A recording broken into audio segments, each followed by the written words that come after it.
Good afternoon. Welcome back to another week of the wheel trade. I'm sorry, the watch list. It's been a long week. Coming back from the flu here, so bear with me as I cough occasionally and walk through this.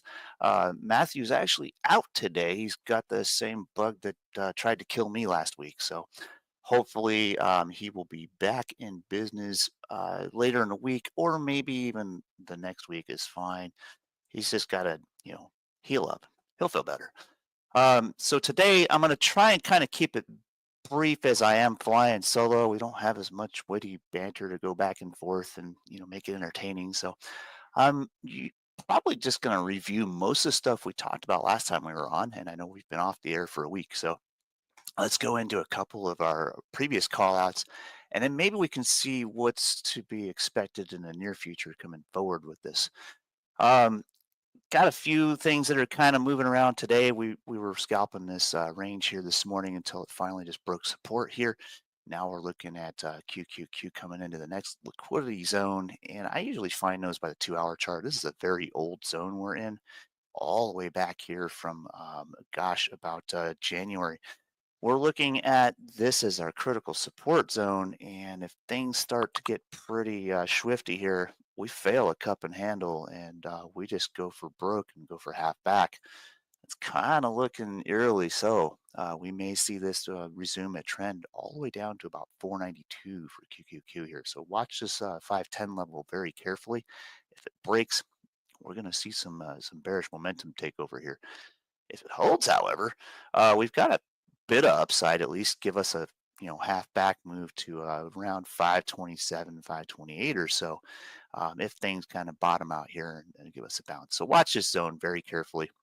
Be aware that it is part of a cup and handle that is threatening to fail here. Let me go into a full size chart here and get into a couple other bones to pick, so to speak. Let me get the list going here. There we go. We had talked about Adobe, and last time we were looking at this, um, we were kind of in the mood to maybe kind of wait and see what was going to happen with this. And then we started noticing that this channel on the weekly was pretty obvious.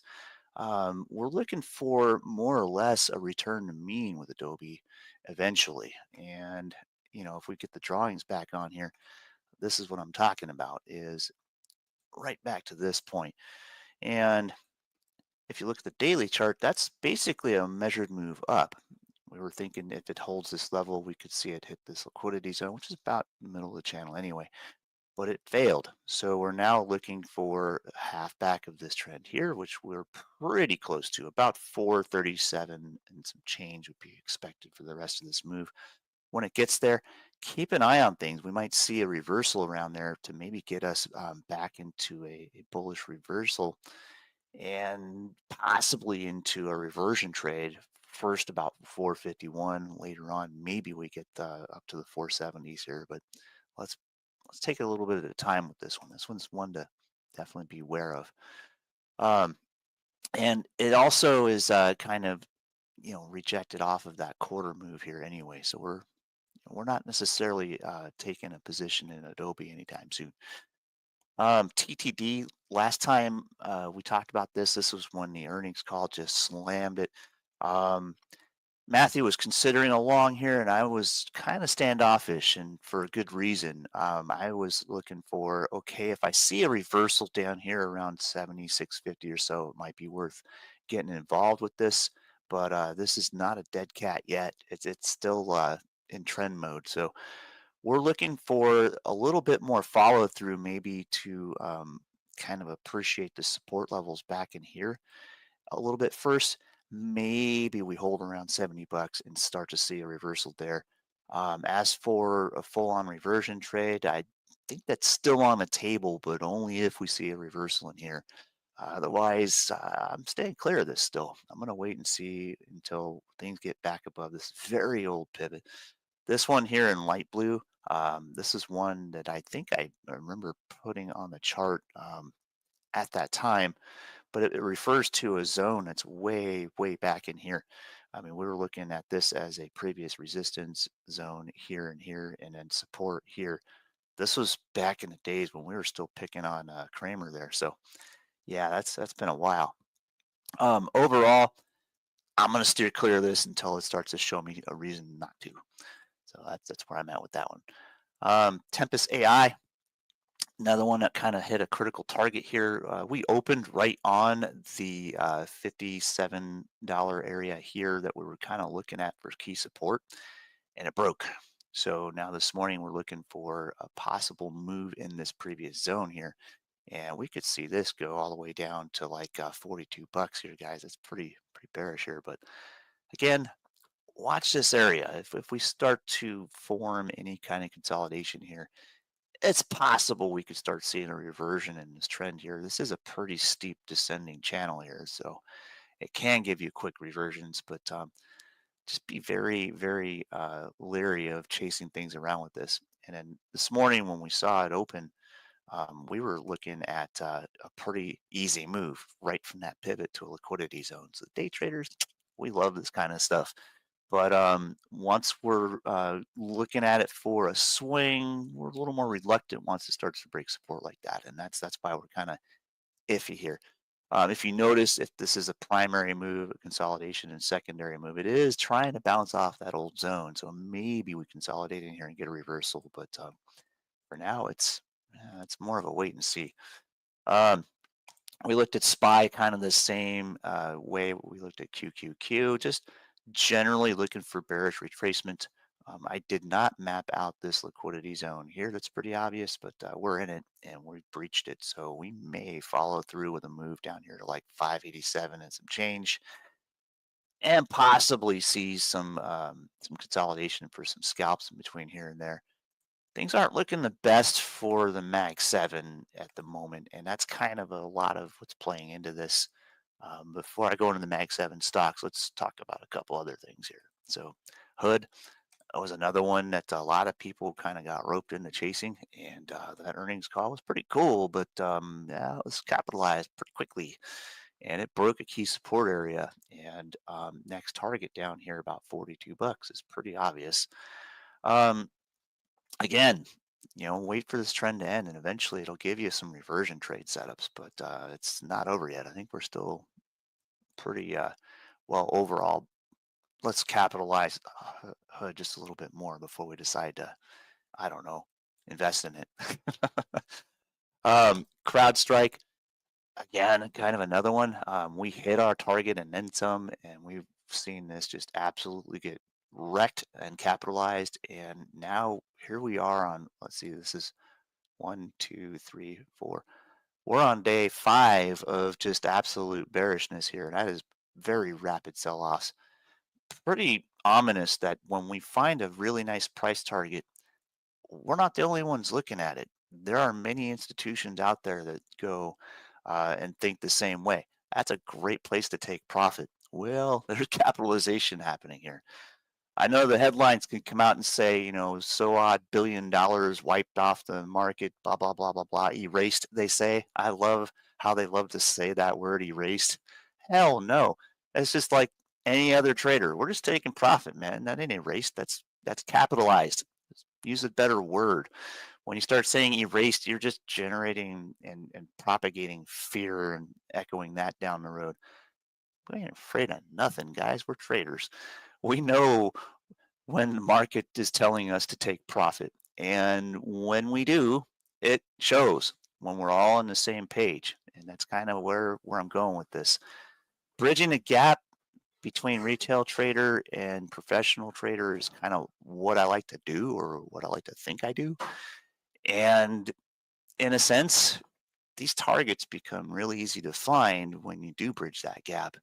And when we're all on the same page, we know that we can laugh at the headlines that strike fear in the hearts of investors and provide liquidity for both the institutional trader and the retail trader, such as myself. We know what's up. We're the little guys, but we can absolutely take advantage of that just like anybody else. And here we are. So with CrowdStrike again here, maybe we'll see some support in these previous little range zones here, and possibly see us get into a couple reversion trades back to pivots. But in the meantime, that's still a pretty steep descending channel as well. Usually when these do break, they do love to give back half, And there's a lot of other equities with the same exact pattern here, just a steep descending channel.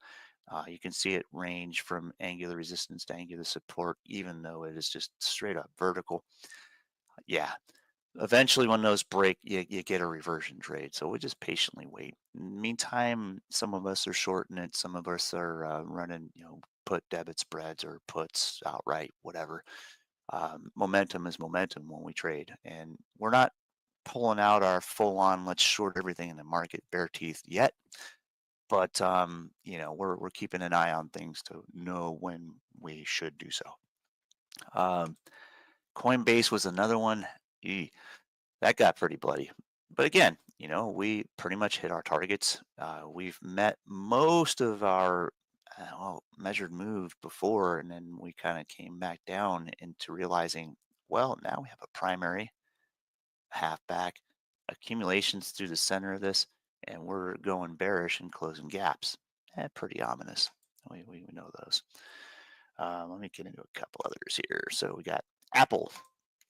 This one was probably the only thing that was really green yesterday, but it wasn't all that green. I mean, we did see some movement up above our key pivot area, and that was just returning to the previous high on a what we used to call the Wu-Tang W. We get the first low a little lower than the second low, and essentially this is just a move, a half back on and a secondary move, and now we see this doji party emerge here. The news is that Apple's going to invest what 500 billion, moving some production into the U.S. That's awesome. But that money comes from equity, guys. Eventually, we're going to see some of this capitalized. Probably going to see this continue to crawl around between the pivots here, between like 150 or 250, 260, and 246 or so. Probably going to consolidate for a while before we see any continuation out of this. But it's got to hold this support level of the previous high to really go anywhere. And this isn't really a reversal for this trend because this is just a pullback here. So realistically, we should see this kind of ooze and eventually make its way back to this measured move half here, which is at 250, 260, and sort of channel for a while, and then maybe in the long term it'll finish this big picture measured move here and hit that 283 target or 282 target, but it'll take some time. And if we're starting to see this range into a big old flag, well, we know what those do. They take forever to consolidate and eventually break. And if it's anything like Google, we'll probably see a liquidity trap built into it as well. Let's have a look at Google. So Google, last week I was able to kind of chime into our group a little bit as I was, dying of a man cold, I guess my wife would call it. We've all been there. Come on. Essentially, I was thinking, yeah, Google and a couple other things were starting to look fairly bearish, and I wasn't wrong, even though I was a little feverish at that point.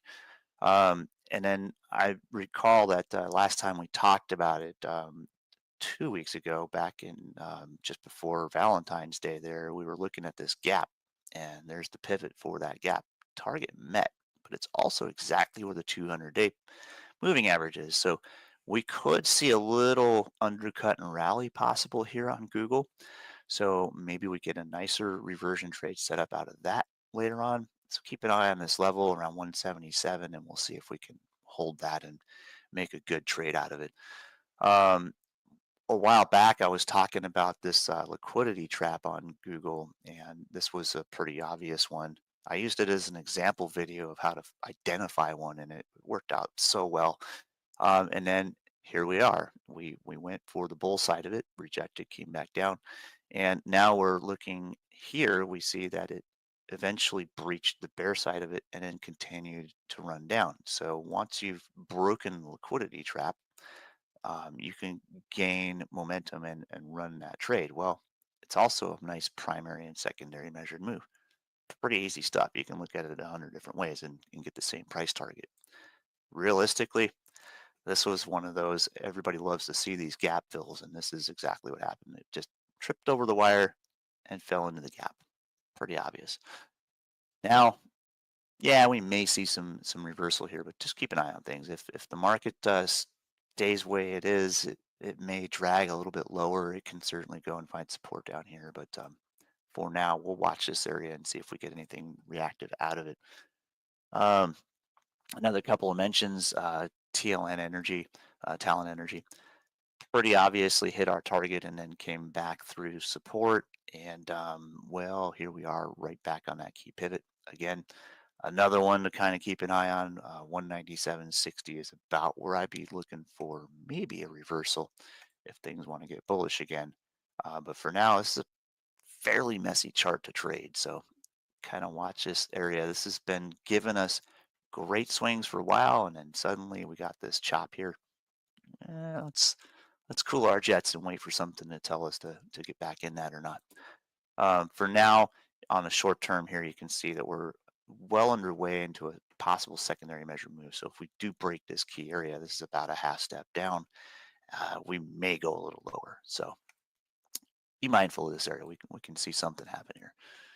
Let's see here. VRT was another one that Matthew was talking about last week, and that has followed through the beautiful bearish measured move. That isn't your average 200 period undercut and rally move here, but it can be. So pay attention to this area. We've made a nice move down. We can revert back to the 200 period and then maybe give us a reversion trade set up later back to an LZ up here. Um, or possibly more likely, let's mark this range out here. So this is probably what we're more likely to see as a short-term reversion in the trend, and then probably reject around there and come back and accumulate in this area for a while. But right down around 85.50 to $86. Watch for a slow burning reversal here, like a little double bottom like we saw back here, to kind of do exactly that.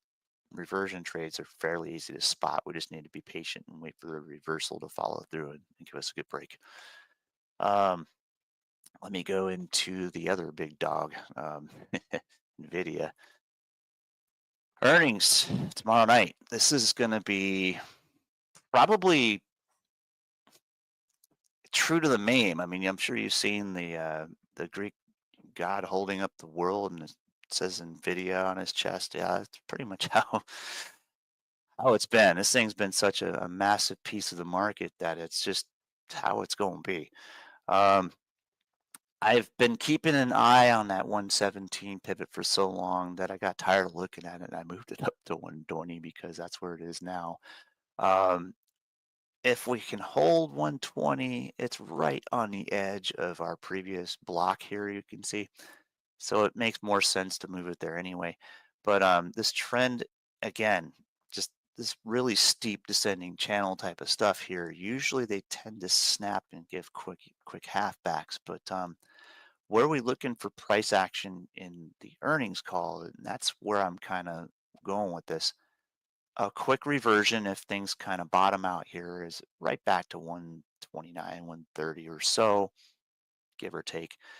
During the call, we could probably even see range run exactly here to here or even here to here. But 120 is kind of the critical floor. If things start to break down below that, well, we know where the bear targets are. They're pretty obvious right down in here, uh, around that old pivot 110 to 106 range. Easy trade. Looking at this really choppy chart, if you wanted to draw this, you can. My chart's messy enough as it is, but you can see there's an angular resistance up here coming down. I'll draw it and then I'll delete it later. Let's just do that. You guys don't have to care if my charts are messy. I do.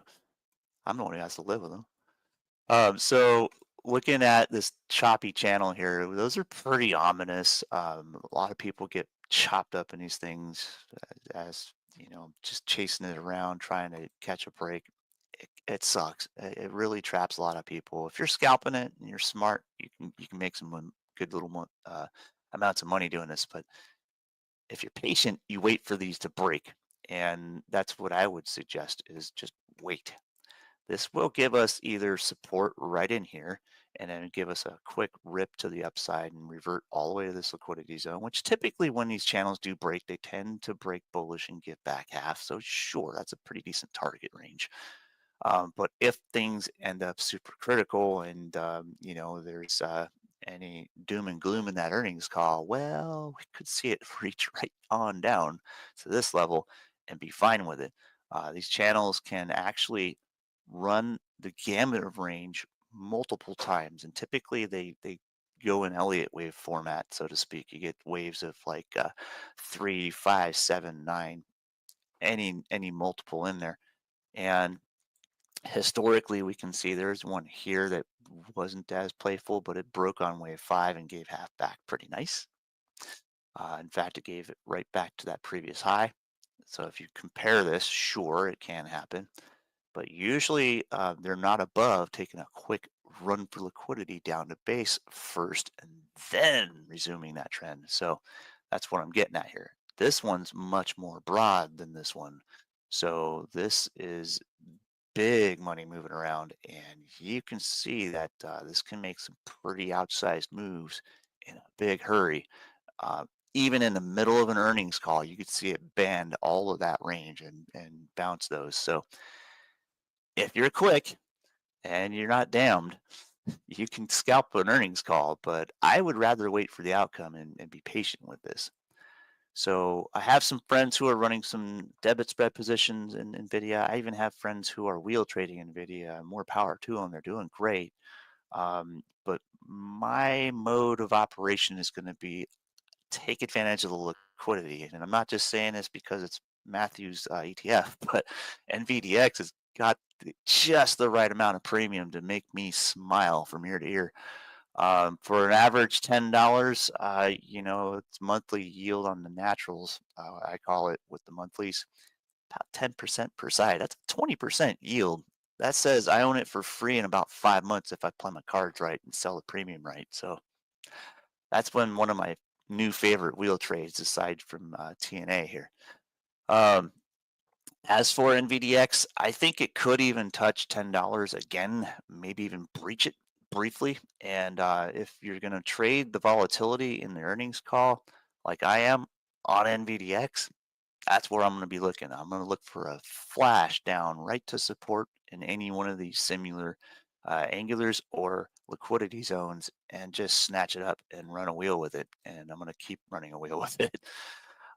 Even though I'm currently long shares, it doesn't mean I can't change my position size on the fly. I'm happy to add to that one. It's been very fruitful already. Um, just be careful if you're going to try and wheel trade something like that, and it's your first one. You're going to have to be comfortable sweating a little bit because those numbers move quick, and sometimes you're going to have to sit underwater for a while before you make a long-term profit on it. It's going to take some time, and definitely not one I would recommend to be your first wheel trade, but certainly, if nothing else, if you want to practice it, at least do it on paper.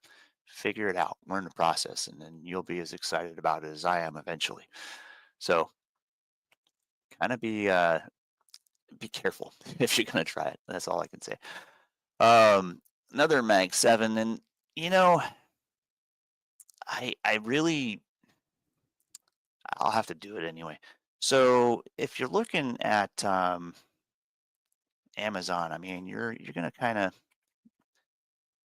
shake your head and pound sand and be upset with things, but this is really the question that you got to ask yourself. And I know that we want to kind of take this into a webinar format and say, hey, let's learn how to use AI to answer some questions and get with a program of being able to apply our own analysis to it and utilize it. Sure.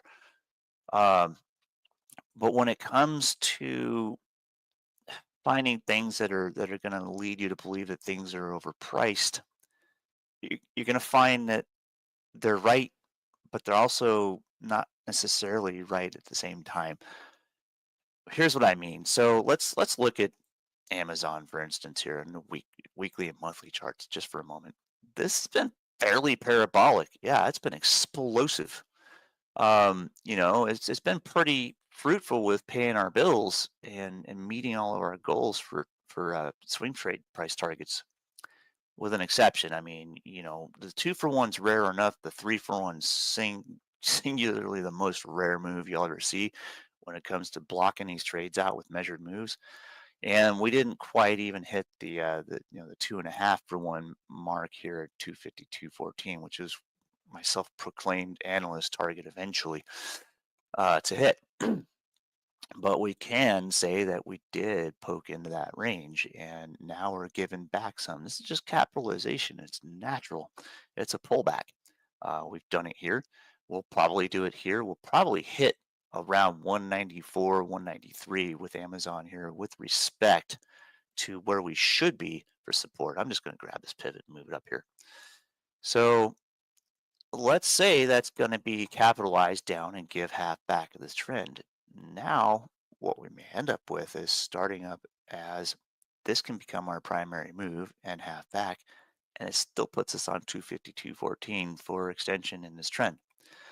So yeah, they were at least briefly a bit overbought, but not overall. It's just explosive growth. I mean, Amazon's been kicking butt, taking names, and the as far as e-commerce goes, um, briefly there they stole the crown from Walmart, which is huge considering.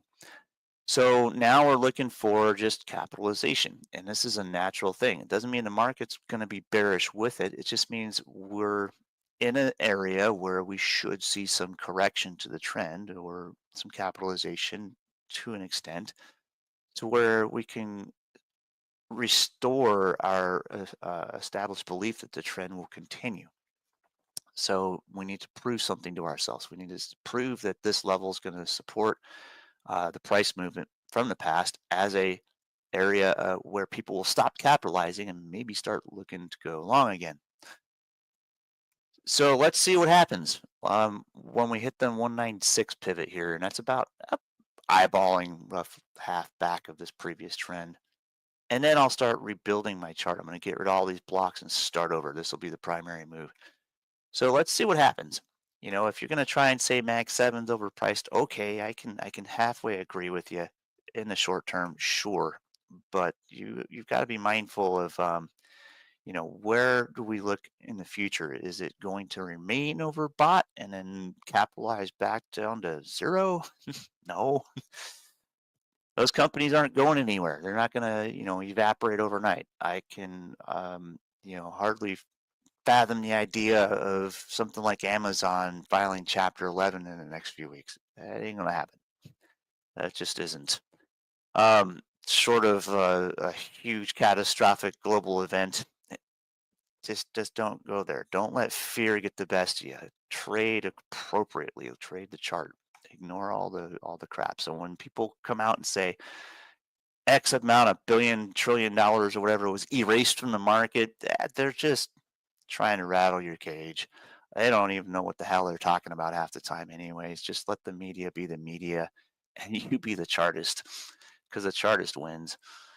Um, Let me go into a couple other Mag 7s before I get going here. Meta was one that I don't trade often because I just don't like it.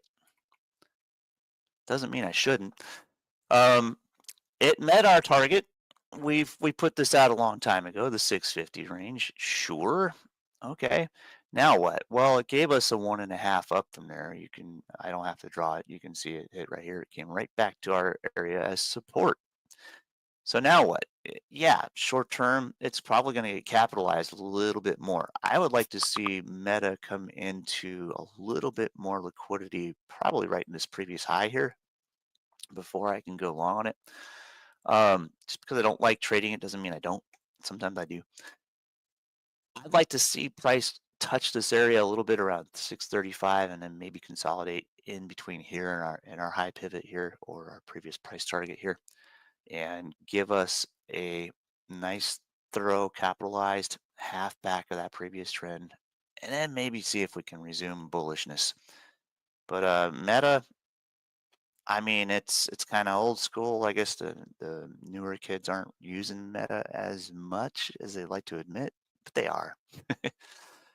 I don't think it's going to go anywhere, guys. This, in spite of Zuckerberg, flipping his position and getting rid of a bunch of his fact checkers and all that stuff. It's just it's a bunch of window dressing. But in the meantime, it's still a successful company. It doesn't matter what publicity the guy gets; it's still going to be here for a long time and still progressively growing equity. That's all. Oh, sorry, I got somebody on the chat here. Hey, Jeremy, hope you're doing well. Yeah, I'm doing okay. Sure, if you are open to checking some tickers from the audience. Absolutely. I'm always happy to check tickers. So if you want to shoot me one, feel free. Let's see. I'm very interested to get your view on Walmart and NU. Let's have a look. I'm going to look at NU first, actually. NU is one that I haven't looked at in a while, so I wanted to look at that one first. So we're seeing this consolidation where we got the broadening pattern, and we talked about this before, where we get the compression pattern after the broadening pattern, and we end up with a big diamond. And that's a weekly chart, mind you. Those are weekly candles. It's a big amount of time. We've met our bullish price target on that, but we've capitalized it since, and now we're kind of consolidating. What do you mean no data? Hey, give me that.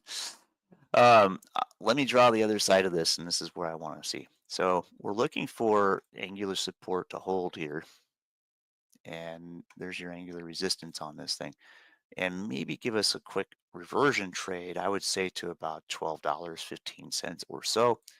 And if you look at this liquidity zone, it's pretty obvious in here. Let me grab that candle. If we can get back into this area, we've got a pretty good shot of remaining bullish. But with a diamond pattern, it's not a reversal. It's not a continuation pattern. It's kind of both. It's just consolidation. So what it gives you, though, is it gives you channels. So now this is our channel that we're in. And whenever we draw a channel, we split the difference and find the mean, or the reversion or regression line, I like to call it, or it's generally called. I don't know if it's just me. This is an area of interest. So if we can bounce off of this angular support here and get back into the bullish side of this regression channel here, we can see that it would likely return to this liquidity zone here. So looking for a swing for reversion back to about $12 and some change would be ideal here. But it's got to show us a good solid reversal here first. Here's the 2-hour, and there is a nice looking double bottom here. We got L1, R1, L2 is printed. All we need to do is break this resistance here around 1135, and we should be on our way. So keep an eye on that level. That's also going to be resistance. If it can't break that, reversals can fail. I always say a double bottom can be a bear flag if it has the right conditions. So also, I like to split the difference. So if we're looking at a game of high, low, mid, this is the support it has to hold. So if we're going to go and break this resistance, it's likely to test this for support first and then continue to move. If it breaks 1135 and starts to trend, sure, easy reversion trade. If it rejects the reversion trade, it can come back and accumulate here for a while. It's still got room to stay within the compression side of the diamond pattern, I like to call it. And it's got days and days and days to do that. So for NU, I'd like to see it consolidate, finish this double bottom, give us a nice move, and then we can see about swinging it a little bit more later on. But for now, short term, it's gotta break this resistance to give us this trade. And then if it rejects, well, it can also have some downside risk because we still have the other half of this channel. So be aware that if this fails to be bullish here, that's where it's going, or at least halfway there.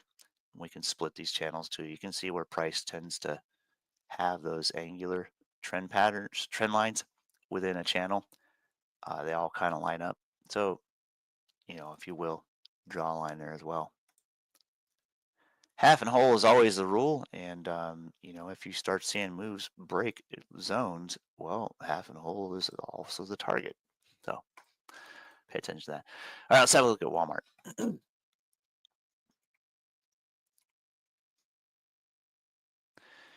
I haven't traded Walmart in too long. One thing I have noticed, I'm not like a fully um, glorified, mountain biker, but I'm an avid mountain biker. I love riding bikes. But I also love paying attention to the industry, and I've noticed that Walmart is really making leaps and bounds to get into that industry.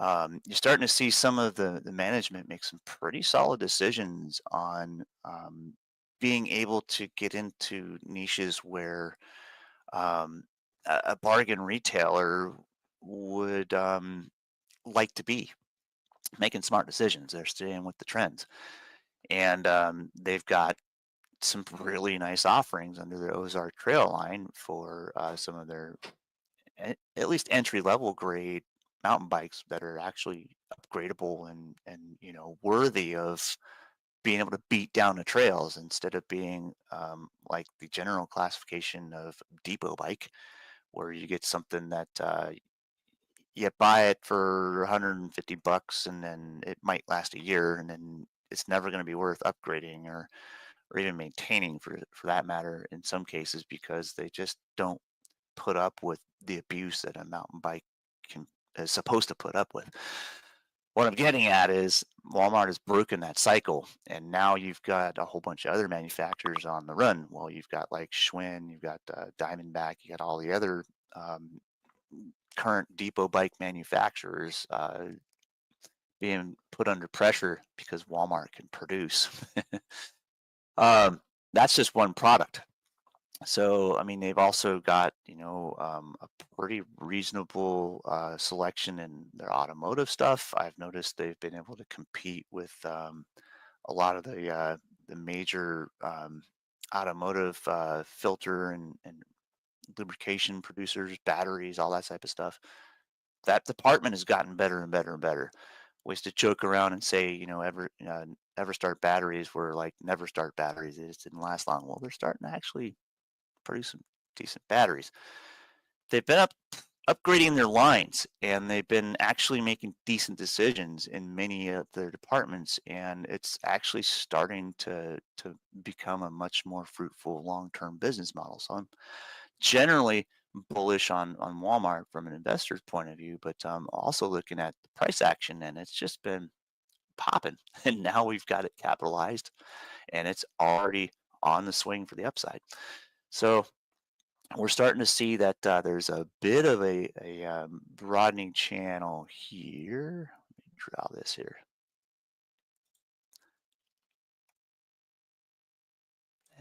This is kind of dirty, but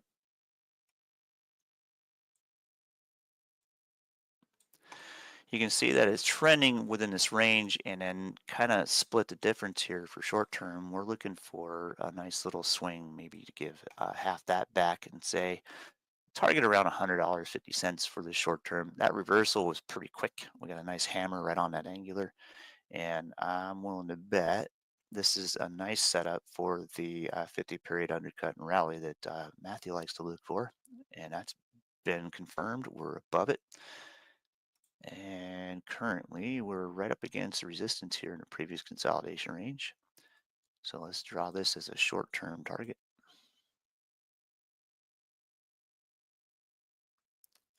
It doesn't have to be perfectly straight. Make that stand out. So current target is returned to this location here, right around $97 and say 20 cents. Short term, and then if we break that for resistance, reversion trade all the way up here to about $100.40 is pretty obvious. We could probably see this turn into a decent consolidation range in that area, and then we'll see some continuation later on for following through with the rest of this trend. Being that we're in wave two in this channel here, and we've tested the range on it, be aware that the previous high is likely going to be rejected at least once or twice first in consolidation. In other words, This is likely to become a bit of a bull flag at this point from here. So let's see this range around in here, and we'll see if we can continue running a little higher in the trend. Overall, though, we've been fairly ballistic in this thing, not just parabolic, but nice growth. Walmart's been kicking butt and taking names, and I'm certainly a believer in the business model. Just looking at it from the outside and in the industry side of things, I can see some changes that have already been implemented. They've been in place for a while, and they're starting to really come into force here and be a very, very positive influence on Walmart as a whole. So doing really well. And I love mountain biking, and that's just one of their many sectors that they dabble in. For a grocer, they've got that pretty well cut and dry. I mean, they've been doing that forever. They've been able to stay in a realm of buying power, and the quality's okay. I know that us who prefer higher quality groceries can get them elsewhere, but for the most part, everything a consumer needs is available at Walmart and at Walmart online. They've been kind of ramping up their efficiency and being able to literally deliver straight to your door groceries and things. And their online presence is something to be trifled with when you're talking about Amazon. Briefly, Amazon stole the crown for online revenue, but it's probably in the realm of being given back very quickly, if you know what I mean.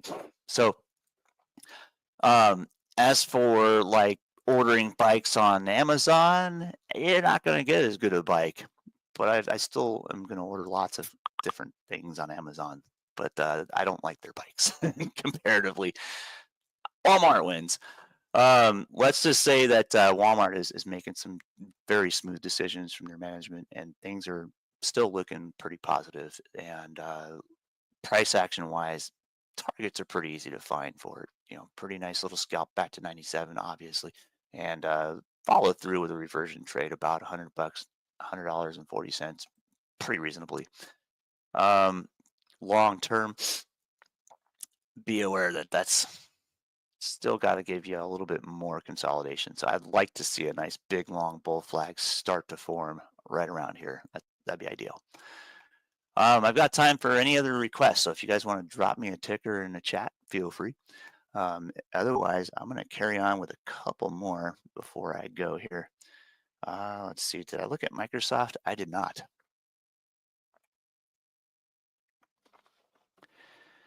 Microsoft. So short-term bearish, we're looking for resume down here to about 395. Pretty close to touch that this morning. I need to redraw some things here, so let me get this if you allow me to graciously draw this out a little bit better. Allow me to take some of your time, guys. Appreciate you. So looking for a move like this is pretty ominous for Microsoft, but it makes sense because our previous liquidity zone takes us right to it. I'm talking about more of a half measured move down from here first, and it's kind of underway. We're looking at support breaking pretty much right now, and the key zone here is going to be that 395 pivot. If we can break that with some force, yeah, look for a move at least to about 390 out of that, and that's where I would be kind of cautiously taking profit if I'm bearish on that. But the liquidity zone is still a little further down. We could probably find some buyers in this range. Sorry, starting to get the sniffles again. Not fully over the flu here, guys, so bear with me. About 388 or so is the top of that range. 383 is the bottom of that range. Look for buyers in that range once we start to make this move happen. Can it break through that and go even further? Sure. I mean, it can go right back down to previous support, which makes sense because it is exactly a measured move down from this block here. But I would say take cautious take caution shorting Microsoft. I mean, they've got a lot more irons in the fire than one would think, and we could certainly see these descending channels give back half very quickly when they do pop. Um, will it be new money buying? Probably not. It'd be probably shorts covering at that point. They know where to cover, and that's this range here.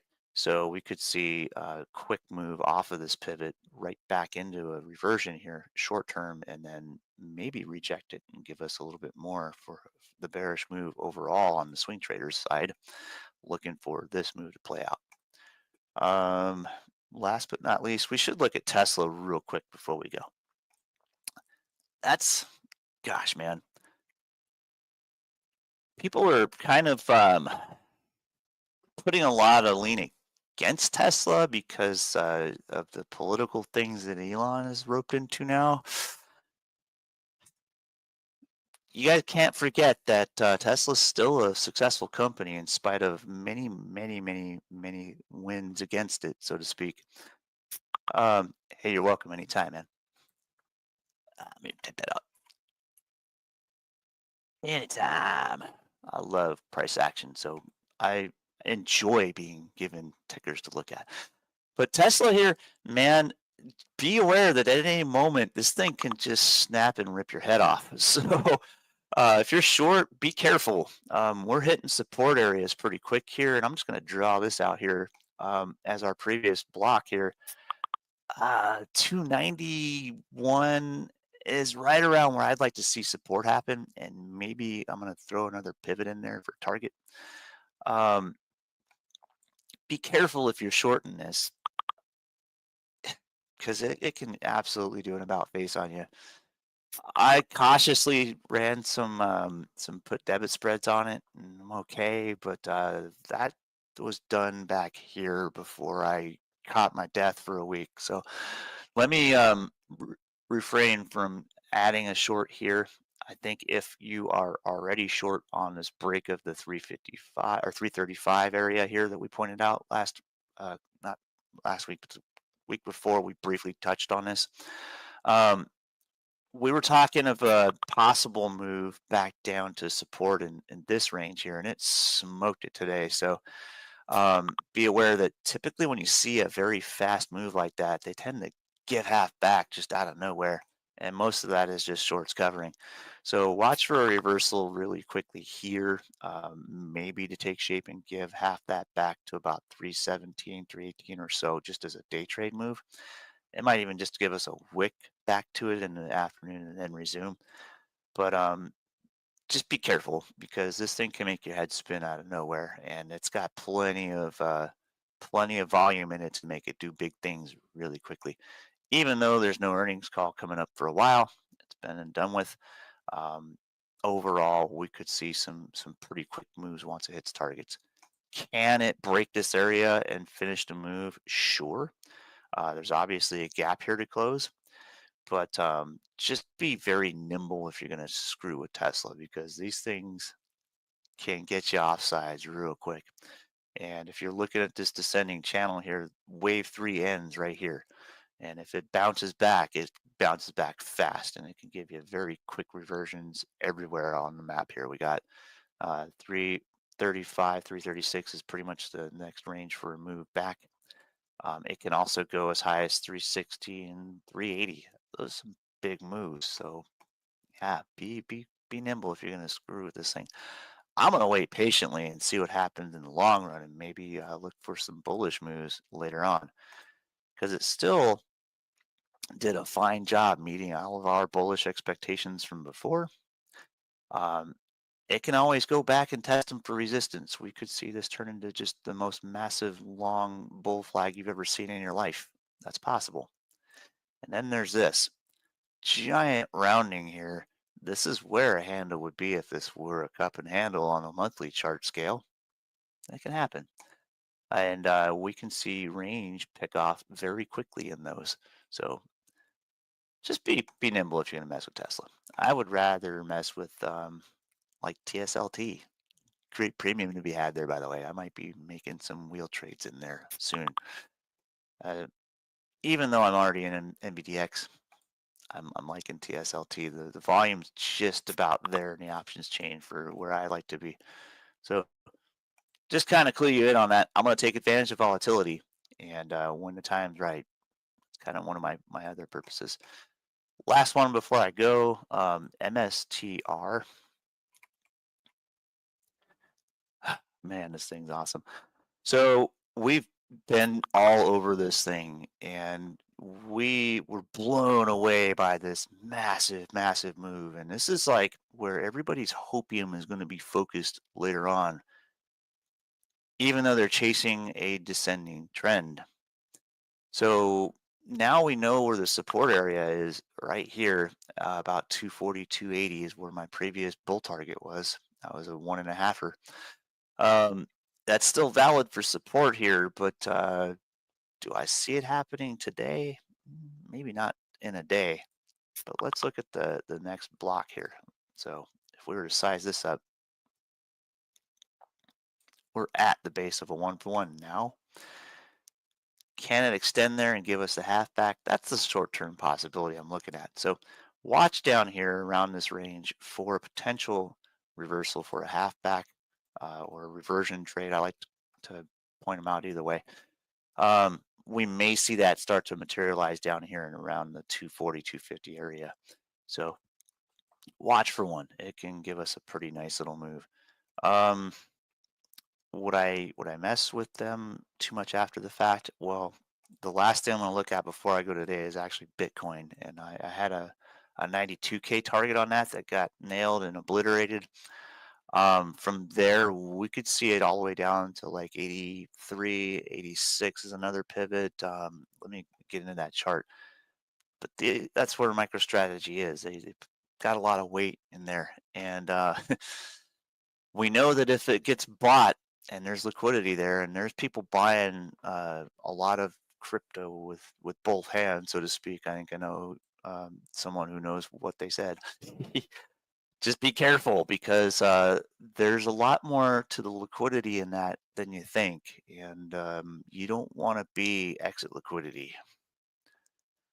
Let's see here. Why is the market crashing? Are you swinging your trading? I'm swinging and day trading. I love to scalp futures for just short-term stuff, but I also love to swing trade, and I am a long-term options seller too. So I like to invest in long positions that I sell options on.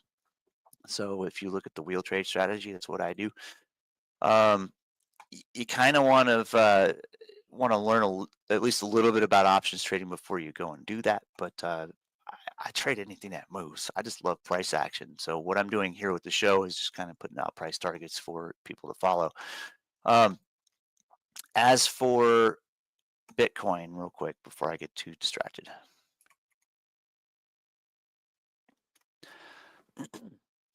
At 92 target, blown away.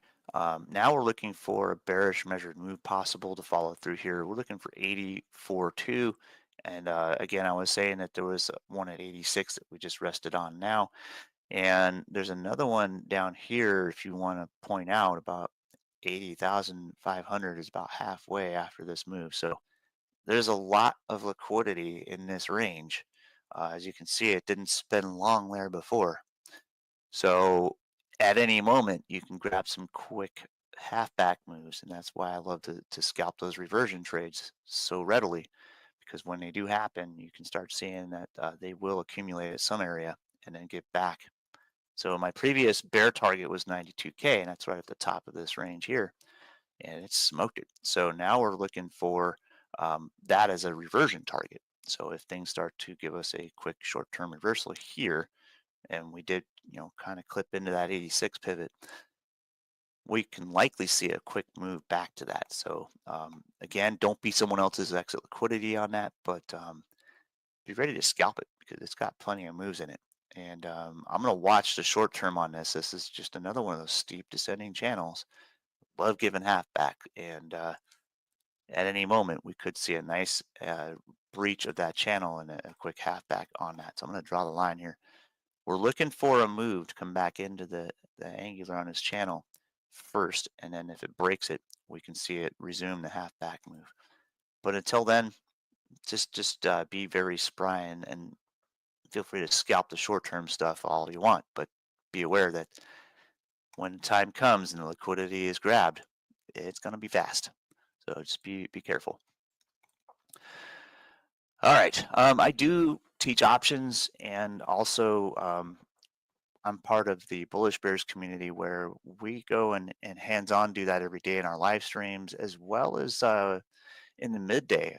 Sig is an options guru, I would say. Well, we don't like to use the word guru because there's plenty of fake gurus out there, but um, we would say that, well, I would say that Sig has probably forgotten more about options than I'll ever know, but I know enough to make a living at it. Um, in that sense, we do teach both basic option strategies as well as complex option strategies. So if you dig into our blog, even you can probably answer everything that you have as questions about options by just doing a search on our blog at www.bullishbears.com. If you wanted to learn on paper there, get a feel for it, and then come check out our community. That's where we can do stuff hands-on. We love answering questions in real time, anytime you ask them in our community. And while I'm live streaming on our YouTube channel, why not? But yeah, we do teach a lot about options trading as well as price action. And the fundamental to learn before you mess with options is price action. You got to know what you're doing with price action analysis before you start trading options. Options are great. They're awesome leverage, but that leverage can work against you if you're on the wrong side of it. So you got to know where to put the brakes on and exit, and reevaluate your position and into taking a better trade next time. So there's a lot more to it than just trading options. There's a lot of details. All right, then, guys. I'm going to sign off. Thank you for joining me. I really appreciate your support. Please throw me a like up above anything. The more we can break YouTube's algorithm and start to actually grow our channel, and we've been experiencing some decent growth lately. If you've noticed, we've gotten above that 92,000 subscriber level finally. We're going for 100,000, and we appreciate your subscribing. We really do. But the likes will help us get there. So please throw us a like if you don't mind. If nothing else, a like is all I could ever ask for. If I'm helping even one person in here, one like is all I need. Thanks very much, guys. We'll see you next week or later in the week on Thursday. And hopefully Matthew's well enough to do the next thing that we're doing. And they did one episode last week without me because I was down with the flu. Now it's Matthew's turn to have the flu. So we'll see what we do on Thursday. But we're trying to do a little thing in a podcast sense where we call it Rebel Finance. It's going to be lots of fun. Join us on Thursday. We'll see you then. Thanks, guys.